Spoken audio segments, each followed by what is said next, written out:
The Hairy Ape এর summary.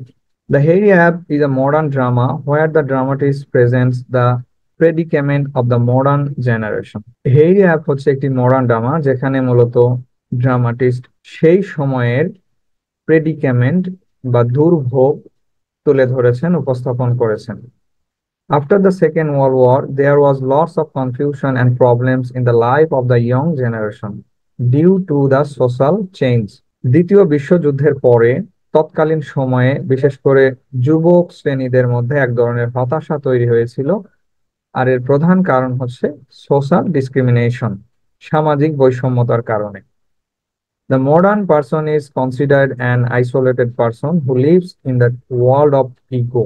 Modern সমাজের লোকেরা তারা আইসোলেটেড পারসন হিসেবে বিবেচিত হতো, আর তাদের প্রচন্ড ইগো ছিল। The impact of capitalist society made an obstacle to becoming a free and humanist modern person. আর সেই সময়কার সমাজ ব্যবস্থা ক্যাপিটালিস্ট পুঁজিবাদী হওয়ার কারণে মানুষদের মাঝে এক ধরনের বাধা সৃষ্টি করেছিল, অর্থাৎ ধনী গরিব এই শ্রেণীদের মধ্যে একটি বাধা তৈরি হয়েছিল, দেওয়াল তৈরি হয়েছিল একজন সুস্থ মস্তিষ্কের মানুষ হওয়া থেকে। The play opens in a passenger ship which sails across the Atlantic. আর ড্রামাটি শুরু হয়েছিল একটি প্যাসেঞ্জার শিপকে উদ্দেশ্য করে, আর যেটা আটলান্টিক মহাসাগরে ভ্রমণ করতেছিল বা যাত্রা করতেছিল। A group of workers is working in the engine room of the ship. একদল শ্রমিক ইঞ্জিন রুমে কাজ করতেছিল। All the stokers বা workers are hairy chested. সকল শ্রমিকরাই ছিল হেইরি চেস্টেড, অর্থাৎ গরিলাদের যে বিশাল দেহের অধিকারী ছিল, আর তারা যে হাই চেস্টের অধিকারী ছিল, মূলত ওই গরিলাদের সাথেই ওয়ার্কারদেরকে তুলনা করা হয়েছে। তারাও গরিলাদের মতো ইয়ং, এনার্জেটিক এবং ফিটনেসের অধিকারী ছিল। Young is the chief of the workers. আর ইয়াং ছিল শ্রমিকদের চিফ বা প্রধান। He is young, energetic and satisfied with his own life. Young ছিল যুবক, এনার্জেটিক এবং তার কাজ এবং জীবন নিয়ে খুবই সন্তুষ্ট ছিল। His other co-workers enjoyed their lives by shouting, cursing, singing, laughing and drinking. এবং ইয়াংয়ের সহকর্মীরা তারাও তাদের জীবন উপভোগ করত, গান গেয়ে, মদ্যপান করে, হাসি ঠাট্টা করে, এইভাবে। All the workers respected Yank for his physical power. আর সকল শ্রমিকেরাই ইয়াংয়ের শারীরিক ক্ষমতার কারণে তাকে শ্রদ্ধা ও সম্মান করত। The owner of the ship was also president of a steel company. আর জাহাজের যে মালিক ছিলেন তিনি ছিলেন একজন স্টিল কোম্পানির president. He belong to a wealthy and aristocratic society. তিনি সম্পদশালী ছিলেন এবং সম্ভ্রান্ত সমাজে অবস্থান করতেন বা বসবাস করতেন। And his daughter Mildred completed her education on social work. এবং তার মেয়ে মিলড্রেড ডগলাস তিনি সোশ্যাল ওয়ার্কে তার লেখাপড়া কমপ্লিট করেছেন বা ডিগ্রি নিয়েছেন। Now drilling a thesis on the welfare of workers. আর এখন তিনি ওয়ার্কারদের জীবন ব্যবস্থার উপরে একটি থিসিস করতেছেন। She got down in the engine room to observe the condition of the workers of her own. Douglas শ্রমিকদের জীবন ব্যবস্থা দেখার জন্য তিনি নিজে ইঞ্জিন রুমে চলে আসেন। The shadow appearance of Yank help her to consider the person as a gorilla. She remark, oh feel the beast and fainted. The shadowy appearance of young.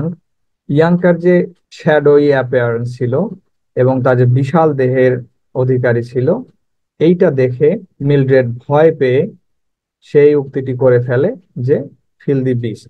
This remark shattered the dream world of Yank. আর এই উক্তি বা এই ঘটনা ইয়াংকের স্বপ্নের পৃথিবী উলটপালট করে দেয়।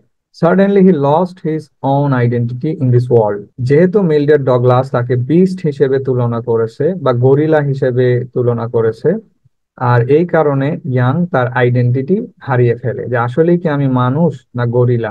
By the advice of Paddy, Yank wanted to take revenge on the aristocratic people by visiting Fifth Avenue. প্যাডির উপদেশে সে ইনফ্লুয়েন্স হয়ে এই ধনী শ্রেণীদেরকে সে প্রতিশোধ নিতে ইচ্ছুক হয়, আর বিশেষ করে যারা ফিফথ অ্যাভিনিউয়ে বাস করত। Yank was arrested by the police for the accusation of disturbance. আর এরপরে ইয়াং ফিফথ অ্যাভিনিউতে গিয়ে শোরগোল করে, আর এর জন্য তাকে পুলিশ অ্যারেস্ট করে নিয়ে যায়। In jail, he met with a person who informed him about a labor association. জেলে থাকা অবস্থায় ইয়াং একজনের সাথে দেখা হয় যিনি তাকে লেবার অ্যাসোসিয়েশন সম্পর্কে ধারণা দেয় যে তুমি ওখানে যাও, গিয়ে তোমার কথাগুলো খুলে বলো, তাহলে তুমি এর সঠিক বিচার পাবে। Young visited the president of the labour association and disclosed his intention to him. Young jail থেকে ছাড়া পেয়ে লেবার অ্যাসোসিয়েশনের সাথে দেখা করে এবং সেখানে গিয়ে তার উদ্দেশ্য খুলে বলেন বা তার মনের কথাগুলো খুলে বলে। Hearing the intention of Yank, he was cast out from that office. ইয়াংকের অভিযোগগুলো শুনে লেবার অ্যাসোসিয়েশন তাকে ছুঁড়ে ফেলে বা অফিস থেকে তাড়িয়ে দেয়। বা রূপক অর্থে যে লেবার অ্যাসোসিয়েশনও তারা ধনীদের দাসত্ব করে, তারা কখনোই দরিদ্র বা শ্রমিক শ্রেণীর উপকারে আসে না, তারা নিজ নিজ স্বার্থ রক্ষা করে। Once again Young lost his identity. এবং ইয়াংকের কথা শুনে এই লেবার অ্যাসোসিয়েশন যখন তাকে তাদের অফিস থেকে ছুড়ে ফেলে, তখন পুনরায় ইয়াং তার আইডেন্টিটি হারিয়ে ফেলে, অর্থাৎ হতাশ হয়ে পড়ে। Young visited the zoo with depression and found a gorilla in the cage. এরপরে ইয়াং ব্যথিত হৃদয় নিয়ে ঘুরতে ঘুরতে একটি চিড়িয়াখানায় ভিজিট করে এবং সেখানে গিয়ে একটি গরিলা দেখতে পায় যেটা খাঁচার মধ্যে ছিল। He talked with the gorilla and entered the cage to embrace his brother. আর যেহেতু তাকে ইতিপূর্বে গরিলা বা ফিল্দি বিস্ট এর সাথে তুলনা করা হয়েছে, এরপরে ইয়াং গরিলাকে দেখে সে মনে করেছে যে গরিলা হচ্ছে তার হয়তো জাতি ভাই বা তার উৎপত্তি এখান থেকেই হয়েছে। আর এই কারণে সে গরিলাকে নিজের ভাই সম্বোধন করে তার সাথে আলিঙ্গন করার জন্য গরিলার খাঁচায় ঢুকে পড়ে। The gorilla lifted Yank and crushed him down. গরিলার সাথে যখন ইয়াং আলিঙ্গন করতে যায়, গরিলা তাকে চেপে ধরে তাকে দুমড়ে মুচড়ে তার হাড় হুড় ভেঙে ফেলে। Once again for the last time he lost his identity and said goodbye to the world. আর এইভাবে পুনরায় সে তার আইডেন্টিটি হারিয়ে ফেলে, সে পৃথিবীকে গুড বাই বলে যায় বা সে মৃত্যুবরণ করে। এই ছিল আমাদের আজকের ডেমো ক্লাস। সময় সংক্ষিপ্ত হওয়ার কারণে বিস্তারিত বলা সম্ভব হয় নাই। আমরা পরবর্তীতে এই টপিকগুলো নিয়ে আরো বিস্তারিত আলোচনা করব।